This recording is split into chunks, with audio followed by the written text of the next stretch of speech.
চীনে বিয়ের সংখ্যা বাড়লেও দেশটির জন্মহার ২০২৫ সালে ইতিহাসের সর্বনিম্ন পর্যায়ে নেমে এসেছে।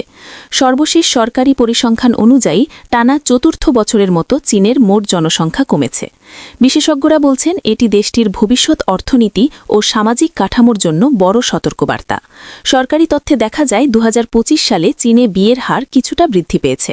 কোভিড পরবর্তী পরিস্থিতি স্বাভাবিক হওয়া, বিয়ের নিবন্ধন প্রক্রিয়া সহজ করা এবং সরকারি উৎসাহমূলক পদক্ষেপের কারণে তরুণদের মধ্যে বিয়ের প্রবণতা বেড়েছে।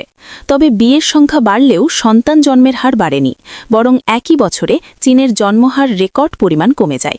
জন্মের তুলনায় মৃত্যুর সংখ্যা বেশি হওয়ায় দেশটির মোট জনসংখ্যা প্রায় ৩৪ লাখ কমেছে।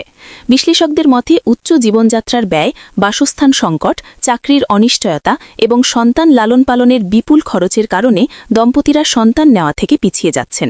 পাশাপাশি কর্মজীবনের নারীদের অংশগ্রহণ বৃদ্ধি এবং দেরিতে বিয়ে করার প্রবণতাও জন্মহার কমার অন্যতম কারণ। চীন সরকার ইতোমধ্যে এই সংকট মোকাবেলায় বিভিন্ন পদক্ষেপ নিয়েছে। এর মধ্যে রয়েছে সন্তান জন্মে আর্থিক প্রণোদনা, মাতৃত্ব ও পিতৃত্ব ছুটি বৃদ্ধি, শিশু পালন খরচ কমাতে ভর্তুকি, বিয়ের আইনি প্রক্রিয়া সহজ করা। তবে এসব উদ্যোগ সত্ত্বেও জন্মহার কাঙ্ক্ষিত মাত্রায় বাড়েনি।